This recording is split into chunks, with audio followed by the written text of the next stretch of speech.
Oke, jadi mari kita coba bahas lagi mengenai animenya dari Cheat Kageno, aka Shadow Garden. Dan kali ini sendiri tuh mengenai penjelasan ending pada episode ke-12-nya kemarin untuk season keduanya.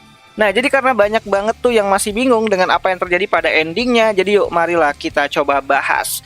Nah, yang paling banyak dipertanyakan itu adalah kenapa Beta nggak ikut ke bumi bareng si Cheat itu sendiri. So, bagi kalian yang sudah baca manganya, kalian pasti mikir, loh kok Betanya nggak ikut ke bumi gitu kan, barengan si Cheat gitu kan. Apakah bakalan ada original story?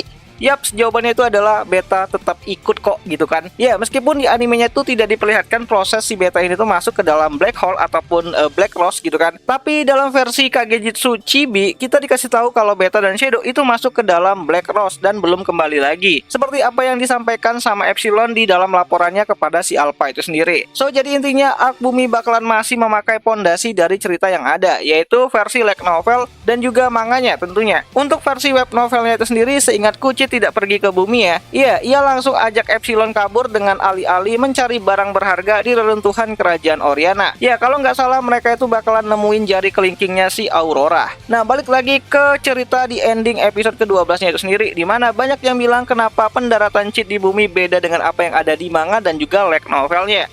Yaps, beda cuman keadaan di timeline-nya aja. Dimana kalau kalian baca light novelnya, ada pembatas bab yang berjudul Auxiliary Chapter ataupun chapter yang menceritakan masa lalu dari Cheat sebagai Minoru Kageno yang masih berteman sama si Akane. Ya, yang mencoba untuk menolong Akane dari peristiwa penculikannya. Emang suka diculik itu si waifu yang satu ini gitu. Nah, karena adegan itu sendiri itu telah ada pada awal episode 1 dari musim pertamanya itu sendiri, maka adegan di ending episode 12-nya itu sendiri dirubah menjadi adegan pembuka untuk penampilan Cheat kembali ke bumi, ya meskipun dengan suasana bumi yang berbeda gitu kan. So, jadi secara literasi tidak ada yang berubah dari light novelnya, cuman kondisi flashbacknya Cheat aja yang berubah jadi kondisi present time ataupun waktu alur sekarang. So, kalau boleh menebak, nantinya setelah menolong Akane, Cheat akan mengatakan kepadanya untuk jangan sampai diculik lagi. Ya, Cheat akan pergi ke tengah kota Tokyo untuk memeriksa apa yang sebenarnya terjadi di bumi, dimana di sana ia akan bertemu dengan Beta sebelum menuju rumah Tanaka untuk looting pakaian. Nah, intinya mulai dari sinilah alur ceritanya akan kembali mengikuti pondasi cerita yang ada di novelnya.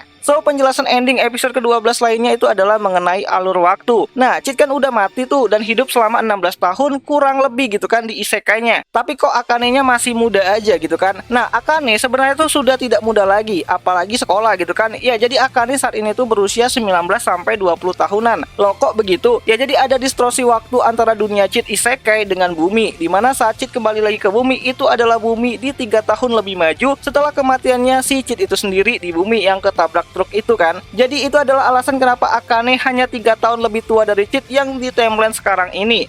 Terus kalau Akane sudah onesan gitu kan, kenapa dia masih pakai pakaian sekolah? So, jadi itu bukanlah pakaian sekolah lagi ya, tapi sebuah seragam tempur dari kelompok manusia bertahan yang bernama Mesia. Nah, selain Mesia, ada beberapa kelompok manusia yang juga eksis di sana, seperti Aliansi, yang mungkin dua penculik Akane dengan ala-ala cyborg kemarin itu adalah bagian dari mereka. Oh ya, kenapa teknologi di bumi itu udah maju banget, atau udah kayak cyberpunk aja gitu kan? Nah, hal ini tuh karena memang dibuat seperti itu, agar tidak ketinggalan dengan teknologi isekainya Cheat yang dimiliki oleh Sekte Diabolos. Dan itu bisa menutup plot hole mengenai kemajuan teknologi di animenya Shadow Garden itu sendiri. Oh ya, satu lagi soal kenapa bumi menjadi hancur. Nah, ini tentu aja bakalan jadi konten spoiler, tapi jika kalian itu tidak keberatan, yuk marilah kita coba bahas. Nah, kenapa bumi yang dulu dan bumi yang sekarang itu cukup berbeda? Kenapa bumi yang sekarang itu kayak habis kena musibah ataupun bencana kiamat gitu kan? Ya, jadi pada masa setelah Cheat ini tuh mengalami kecelakaan ditabrak truk dan mati lalu pergi ke isekai, beberapa waktu berlalu dan terjadilah satu fenomena unik yang seperti apa yang dikatakan sama si Mordred, kalau energi sihir itu berasal dari tempat yang tidak diketahui gitu kan. Dan saat itu gilirannya bumi itu didatangi sama energi sihir itu sendiri, dimana di awal kemunculannya energi sihir ini tuh diteliti sama beberapa orang, dan tentu saja hanya beberapa orang saja yang bisa menggunakan energi dari sihir itu sendiri. Namun bukan hanya itu aja, beberapa waktu setelah sihir itu muncul di bumi, kekacauan terjadi. Banyak banget tuh binatang magis magis gitu kan yang bermunculan dan menyerang manusia hingga ke tingkat kepunahan. Nah, kalau diambil dari pengertian lonjakan mana yang pernah Cid jelaskan pada episode 3 dari season keduanya kemarin, sepertinya para binatang magis ini tuh sendiri tuh mungkin akan diceritakan sebagai gejolak mana yang dikonsumsi oleh hewan yang ada di bumi dan terjadilah mutasi pada hewan tersebut. Namun ya, jika tema dunia masa depan yang modern itu diambil untuk konsep dari art bumi itu sendiri, bisa saja kehancuran bumi sendiri diakibatkan oleh ulah manusia itu sendiri dengan adanya pergerakan monopoli kekuatan sihir di beberapa fraksi, dan itu membuat setiap negara saling merebut kekuatan sihir dan terjadilah perperangan. Ya, apapun yang akan terjadi nantinya, yang jelas akan ada makhluk bernama Brutal yang akan jadi lawan Shadow di akhir cerita di arc bumi itu sendiri.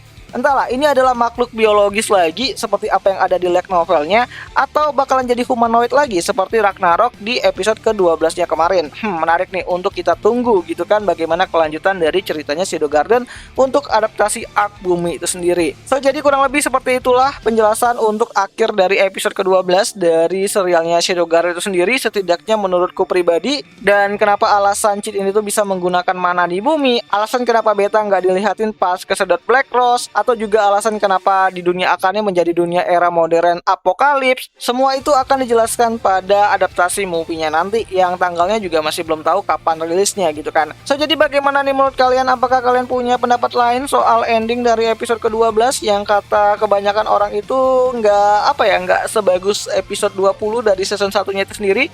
Coba deh kalian tulis pendapat kalian itu di kolom komentar, siapa tahu menarik gitu kan. Nah, bagi kalian yang pengen nonton animenya dari Shadow Garden ini itu sendiri, kalian bisa nonton anime ini itu di aplikasi Vidno, yang link tautannya sendiri telah aku sertakan di kolom deskripsi video ini. Jadi kalian bisa nonton lewat sana. Dan ya, akhir kata itu aja lah dulu mengenai video kali ini, dan sampai jumpa di video yang selanjutnya. Jani.